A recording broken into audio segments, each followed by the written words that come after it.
everyone? I am MSK, aka Master Swag King, coming at you guys today with another video. And in today's video, we are going to be talking about the LCS for the 2024 League of Legends season. So if you guys have been watching and listening to my Cloud9 podcast, which is centered around, talking about competitive League of Legends, I have been very, very vocal about the massive issues regarding the LCS. And I've been watching the LCS since the 2015 LCS spring split, and the LCS has been in a downward spiral for quite some time. And recently, Mark Z was actually promoted to be the new LCS commissioner. So hopefully there's going to be some interesting changes coming to the LCS for 2024. And the LCS actually teased what this video was going to be on their official Twitter account yesterday, and the video has finally dropped. So yeah, let's get right into it and see what is going to be some of the changes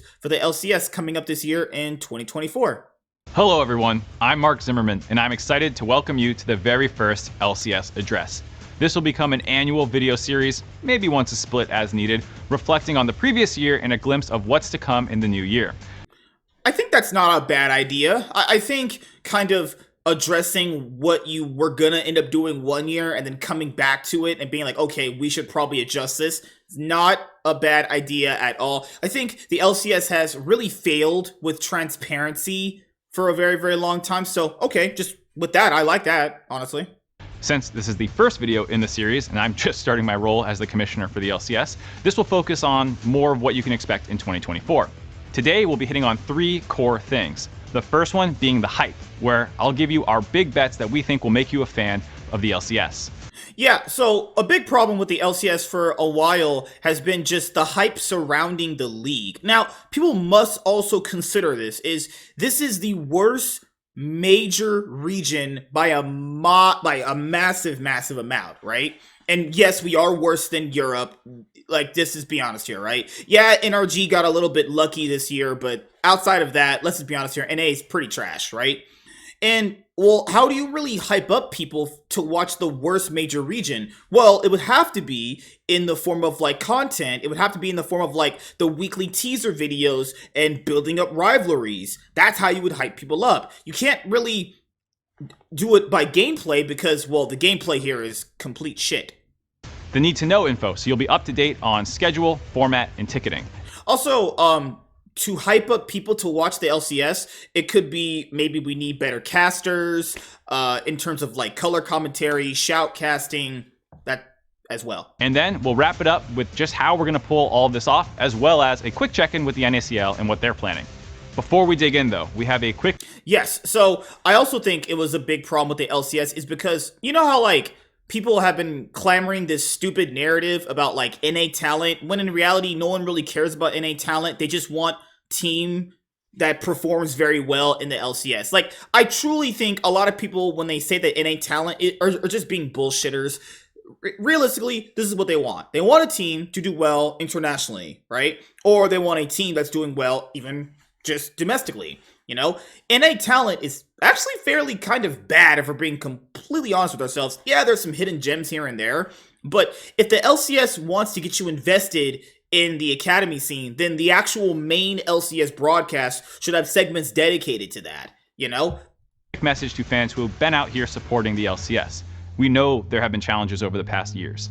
We don't want to derail this video by going over the greatest hits, but we're going to keep working hard to rebuild your trust in us. We hope this video and these changes are steps forward in that direction. Now, on... Well, there's a lot of changes the LCS would need to make, and there's been a lot of bad the LCS has been doing for a long time as well. I mean, I'm not going to go over all those things right now. I'll probably do a little bit of that toward the end of the video, but let's keep going. To the hype. We have some bold bets that we're making heading into spring 2024. First of which is that the LCS will now be played on the live patch every week. Whatever you see pros dishing out on the Rift in the LCS, you can instantly try out in your own games without wondering what's changed between the patches. Okay, I will say that's an awesome change because it's really odd playing on one patch ahead of the pros versus like them playing on the patch before. So if people don't know, there's obviously League of Legends gets patch updates, right? So the LCS pros would play on the patch like, okay, so basically, so let's say we're in preseason right now. What we're playing right now the pros will be playing something different, right? And then obviously vice versa as the year goes on, right? Because the live patch doesn't really hit until much later compared to when we would get it, right? And I think that's always caused some pretty big parity amongst like what you are trying out currently, but it won't be good even viably competitively, you know? So I like that change. Okay, cool. Our pros have a platform now to show off their skills and strategies, and we will be the ones to steer the driver's seat of the meta. The LCS will also be bringing you matches faster than ever before. Yeah, there's too much downtime between games. That's always been a problem. There is just so much odd downtime and long broadcasting hours for no reason. As you guys don't probably know this, that studio that I've been to the LCS multiple times. I went last year, obviously. That costs a lot of money to run that. You know, just obviously you can make the argument they should move out of LA. I understand that, but just why are we running things this long? People gotta understand there's electricity, gotta pay day rates of casters, all that stuff. You know, hiring security, people to hand out food and stuff like that. So yeah, I agree. Things need to start going a little bit faster, honestly. I'm not trying to sit there. I love going to the LCS, but I'm not trying to sit there for like 8 hours and then end up on the last game of like Immortals versus Golden Guardians, you know? But that's not going to happen anymore because Golden Guardians is gone. We're aiming to cut our transition times between games in half. The intended show flow will then go from game end to a piece of content to commercial break to champion select. I have worked the analyst desk for a long time, and we've heard you. Start the next game. Don't worry about your favorite analysts from the lounge, though. They will still be here for pre and post show, as well as recording content with our pros between the games. That's awesome. Yeah, that's needed to happen for a long time. It's just so stale and just so boring. Like, I know they've improved at like the analyst desk in 2023, but before that, it was just such a slog getting through LCS days, even if like a game will be interesting. LCS will also be exploring new ways for our fans to interact with the show. This could range from being able to vote at home on who gets interviewed after the game, which lane you want the camera to focus on in the early game, using your channel points to send messages to the casters reading chats. These are just a few of the ideas that we're exploring right now, but we'll continue improving across the split. Fourth, the LCS will bring more communication content. Over the course of the year, we plan to continue doing regular updates, live streamed AMAs, media interviews, and more. This is a two-way street though, Yeah, because to be fair, if Mark's gonna be the PR guy, if like there is some big drama situation that ends up happening with the LCS in just not even just this year coming up or in the future, this could be a very messy area, is what I would say. Meaning that we will be monitoring what parts of the changes fans are liking and what they might want to see more of in the future. Finally, the LCS is the best Western region in the world. You heard me right. Energy destroyed G2, LEC's best team at Worlds in 2023. Also, well, G2 drafted really badly, and if we're being completely honest here, G2 were the much better team. Just being honest here, G2 were better than NRG, CLG/NRG pretty much the entire year. NRG got lucky. I mean, they got destroyed in quarterfinals. Does it really matter, honestly? But I digress. And was the only team from outside the LPL and the LCK to make top 8 at Worlds last year. And, you know, who knows, maybe the LEC will redeem themselves at MSI this year. But until then, the LCS reigns supreme. And we want the rest of the world to see more of the LCS. So we have details. It's crazy because I remember G2 taking games off Gen G and BLG. I also remember NRG couldn't even get a game off Weibo. On co-streaming and partnerships with international partners that will be available soon.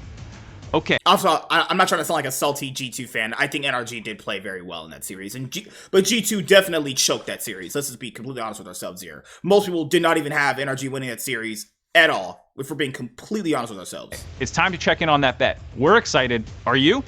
If we haven't managed to excite you yet, then let us know why in the comments. What is the next area we can look to improve and innovate on? Before we move on, I quickly want to acknowledge the scope of these changes. We are excited to pilot these changes, and there are very likely to be some hurdles and challenges as a result. In 2023, we made a lot of changes to deliver the best product for fans, and so we ask for a bit of patience and grace as we continue evolving the LCS. We are also excited to take these lessons from our changes and share them with other regions should they resonate with fans. Along this vein, I also want to acknowledge and thank all the hard work from the LCS teams to kick off this year. There are so many people within the LCS putting in the hours to get this ready for the upcoming season, and I cannot thank them enough. Let's now go over all you need to know about the upcoming year. As you may have heard last year, the LCS is back on weekends starting at noon PST.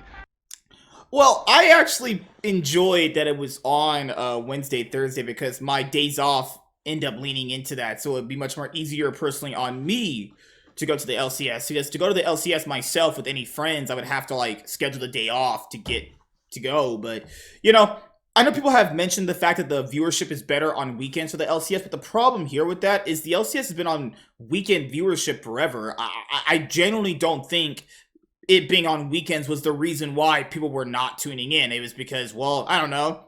Could be the fact that the LCS is just complete dog shit. You know, I think the weekend narrative is just it's just so pathetic and weak. Honestly, like yeah, it's going back to weekends is cool. It just makes a lot more hard of a load to watch a lot of games, and I'm still going to talk about them on the podcast. But the big problem here is like if the viewership doesn't get better even going back to weekends, then we know people were just full of shit for the most part. They just not interested in the LCS if we're just boiling it down to that. Fans can expect 4 best-of-1 matches a day, double round robin style, during the regular season beginning January 20th. 4 rounds of double BO1s. We're still playing best of ones in 2024. If you guys don't remember, there are 8 teams in the league now. Evil Geniuses are gone, and Golden Guardians are gone. Why can't we have best of 3s at this point? Unless they're going to do a format change, and they're going to be doing what the LEC does, then I'll fully embrace that. But best of 1s again? You can go ahead and grab tickets for the games starting tomorrow at the link below. After considering multiple approaches, you'll notice that we decided to have a 2-week break after week 4 of the regular season, and there are a couple of reasons for this. First, this will keep the end of our season closer to MSI. The exit of 2 teams from our league and the season start date meant that we would finish our season very early without these breaks. Secondly, these breaks help avoid multiple weeks of overlap with the VCT, especially what would have been week 6 of playoff qualifications. We'll be sharing the Riot Games arena space with VCT on week 5 only, and we will have an update on what that means at a later date. So that means after week 4, the LCS takes a 2-week break. Oh, okay. I mean, getting a break is always, not the worst thing, but 2 weeks without being on stage can really fuck up some teams' flow. So, like, let's say if your team is, like, on a massive winning streak, not being on stage for a few weeks could really mess it up. Playing on stage and in scrims is much more different, honestly. Finally, the 2-week break gives us space in the middle of the season to evaluate all of these changes and look for tweaks and improvements in workflows. This means that the LCS Spring Split Finals would take place on March 31st. We are still finalizing the very last details of this, and we'll share with you as soon as we can. You might be wondering, why best of ones? Well, we have a very strong understanding of what viewership starts, ebbs, and flows across the regular season format. This allows us to track the impact of the other changes that we are making and how they're being received by fans, and will act as a control variable for us across Spring Split. Additionally, the contraction to 8 teams creates more changes to the format already. We'll be evaluating this year and we'll be making changes if things are not quite feeling right. Still with me so far? Excellent. Let's get into the nitty-gritty of just how we're going to accomplish all those big bets that we were talking about earlier. We're going to go on a couple different ways that we're planning on improving the LCS. Let's start by playing on live patch, which will affect only regular season play.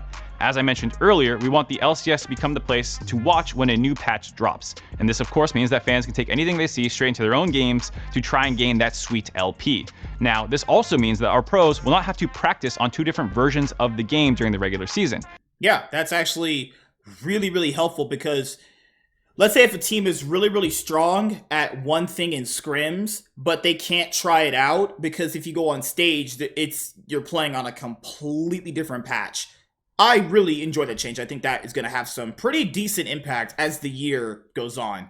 And then they'll be able to shine on a global stage with whatever the latest big brain builds and strats are. To accommodate these changes, we'll be keeping one of the tournament realms updated to PBE. This will allow us to look ahead and see what's coming down the pipeline from League, as well as always have a practice environment even before the patch hits the live servers. As we implement this live patch play, we'll be closely monitoring the pro player experience and taking notes. Second, one of the most consistent pieces of feedback we've heard across all the years is that fans want the next game faster. Data shows that fans tend to tune out when the Nexus explodes, and they stay tuned out basically until the next game is on screen. Yeah, because after the game is over, I usually go to the bathroom, I get a drink, I'll probably get a snack or something. So if they immediately transition right into the next game, obviously you would probably want to do all that before the game, right? But like people's attention spans go to like literally anything now. Like a dude could be fucking watching an LCS game and then going to watch an OnlyFans chick show off her fucking butthole. You know, you want to make sure you keep that fan there. Our goal is to update our current process by pre-recording the draft. Starting this season, we will look to have teams complete and record their draft in the practice rooms during the previous game. Afterwards, they will head backstage to wait until the stage match ends, and then they will perform their tech and ready checks. While those checks are going on, we will then air the previously recorded champ select for casters to react to for the first time, just like they currently do. Our hope is that this new process will allow for a smoother and faster flow from match to match. What does this mean about our analysts, though? They will still be in the studio every day providing those pre and post show coverages, as well as some post game coverage where appropriate when there are hype moments from the games. More importantly though, this allows them to focus on creating content with our production teams, now freed from a lot of the traditional constraints of an analyst desk, i.e. only 5 minutes long, only with winners, it has to be live, and these sorts of things. We can use their talents in the studio space to create content that will resonate better with our fans to be aired on the most appropriate platforms. As an important reminder, this system and live patch play are only for the regular season. So I think the bit that he just shared right there regarding like the analysts and the casters, yeah, because it always felt like it was, I wouldn't say a rift, but you know, it just felt so stale after a while. If you want to get people more involved with being more hyped for the LCS or more interested, then your analyst desk should be definitely creating a lot more content on the day or working on trying to make it a lot more lively of a broadcast, actually. But the whole drafting preparation before the match to just have the casters react to it and then get into the gameplay, that's an interesting change. I definitely welcome it. We'll just have to see how it goes because that's fairly interesting. I don't think any other region is going to be doing that, honestly. Post-season play will lock a patch as well as return to previous transition times to give teams the prep time between games. We will monitor both fan and pro player sentiment to these changes to improve and adjust as needed. The third thing we're looking at is increasing fan interactivity. We are looking to explore ways to deepen fandom and engagement with our sport by utilizing the tools on these platforms that allow fans to interact with our show. If you created a statistic that measured how much influence a viewer at home has over the channel they're watching, and you ranked all channels, esports broadcast would probably be near the bottom. And we want to change that and use this powerful tool for deepening fan investment engagement with the live broadcast. Imagine if you were able to vote on which champion, lane, or player you find most interesting for the camera to focus on a little bit more in the early game. Yeah, I would say making it a lot more interactive with the fans is something that the LCS, or most of the major regions struggle with that as well. Other esport games have a better way of doing this. Like, if let's say if there's a hyped mid lane matchup between like Jensen and Jojo Pion, I kind of want to watch that. I don't need you panning the camera to frickin', I don't know, Revenge versus like Solo. I mean, ain't nobody giving a fuck about those two, right? So that's another interactive thing too. Another thing that they could eventually do is, let's say I think there's a cool skin one of the pros are wearing. Well, shouldn't there be a way for me to like buy that skin in the game as I'm watching it, right? I feel like that would be a great way. Also, back in the day in 2019, they had these LCS team passes that I thought were like really, really cool. It'd be really awesome if you could like buy a team's icon and flash it during the regular season, because I know people can only really buy them during like MSI and Worlds, but there was a time where in 2019 you could do that with the major regions, and they didn't do it anymore after 2019. I thought that was really interesting because it would show you who's the most popular team, and it will also show you who people are willing and wanting to actually watch and support, obviously. Or voting on who you think is most to say after a match. And then we also want to find ways to encourage a back and forth between the casters and the chatters. These are some of the ideas that we're looking to explore, but we do not intend to over-index on this. It's about finding the right opportunities to level up the viewing experience to keep fans engaged and interested throughout the broadcast. Finally, community-focused content. If you've made it this far in the video, you know how seriously we are taking communication and transparency in 2024. We want to respect everyone's dedication and knowledge of our sport and to communicate often so fans understand our decisions as we work to build more trust and connection. We plan to do this through a regular cadence of updates, including AMAs, blogs, and more. Even if we might not always agree, know that we are listening. We are ready to make changes to make the league better, and that starts with fan input. But wait, I would also say fans could have the best input, but fans could also have the worst input. But if there's a lot of people dedicated to watching and they care about the product and they want it to be a lot better, then I'm not saying to not listen to the fans, but that's the point of I like why he put that out. You're not gonna always agree, but you got it feels nice to understand that they're gonna listen, but then again, are they really gonna listen, or is he just saying all this for like PR reasons? I don't know. We'll have to see how it plays out in 2024. There's more. That's it for now from the LCS, so I'm going to toss it over to Zach to give you the latest for the NACL. Thanks, Kavish. Hey everyone, my name's Zach, aka Riot Whoopley, and I have the absolute pleasure of leading the NACL. So, let's talk about what exciting things we have coming in 2024. Our biggest change is also the worst kept secret of the offseason, thanks to some talkative Pokemon. And that is that the NACL will be switching to Fearless Draft. Now, some of you may be familiar with it from the LDL introducing it in 2023. But for those unfamiliar, Fearless Draft essentially means that each team can only pick a champion once in a given series. Once the LDL introduced it, we spent a lot of time last year speaking with teams and exploring the format, and we're really excited about it for a couple of reasons. The first one is the developmental benefits associated around requiring a larger champion pool for aspiring pros. We also think that Fearless will make matches in a series feel more dynamic for fans. No, it won't. No one's gonna watch Academy. No one cares about Academy. This is a lie that people say. I'm being honest here. I don't give a rat's flying fuck about watching Academy. The only reason why I even watch Academy games is if I was bored and it came on and I had nothing else to watch. I can't believe people still parrot this narrative that they actually care about NA talent. I just can't do it. All right, I'm going back to Mark. And this guy was also boring the fuck out of me too. In teams. We've had some ups and downs, but we're committed to making the LCS exciting for our fans to watch, and we look forward to hearing your feedback. From everyone here at the LCS, thank you for your continued support. All right, so the LCS comes back on January 20th, 2024. All right, and the LCS is back on weekends as well. Let's go down to some of these comments so I can see what people are just generally saying.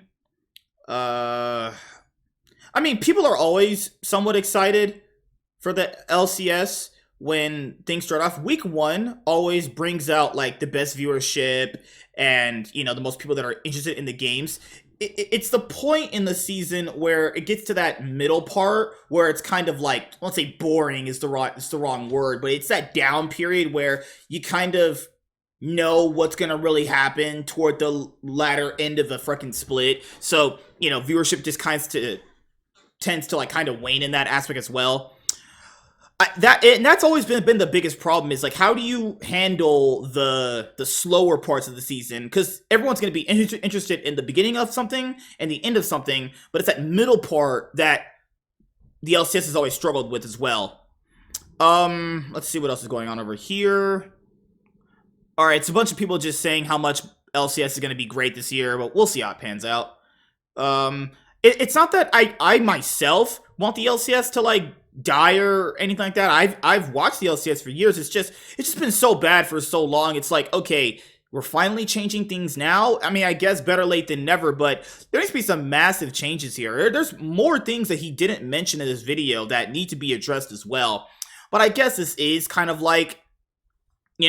the right, I wouldn't even say, this is somewhat of a right step in the right direction, but I would still say the way that you have to get fans on board with the LCS is genuinely making them enthusiastic about these games. And, it's going to get to a point where, the actual broadcast of the LCS and what they're trying to do, they could be doing the best thing possible, right? But the issue here is when the gameplay starts to get really bad and we start to see how bad some of these teams really are, because this happens every year at the LCS, the content could be really good, but how are you going to get people enthusiastic about these games? The best way is to just make good, interesting, engaging content. Rivalries is a big thing in traditional sports, which I hope is going to be something for the LCS. Is who's going to be the biggest rivals now that Cloud9 and TSM is not going to be a thing anymore because TSM is out and no one knows where TSM is, just like my dad's influence in my life. So, yeah, I could, sit here all day talking about the issues with the LCS, but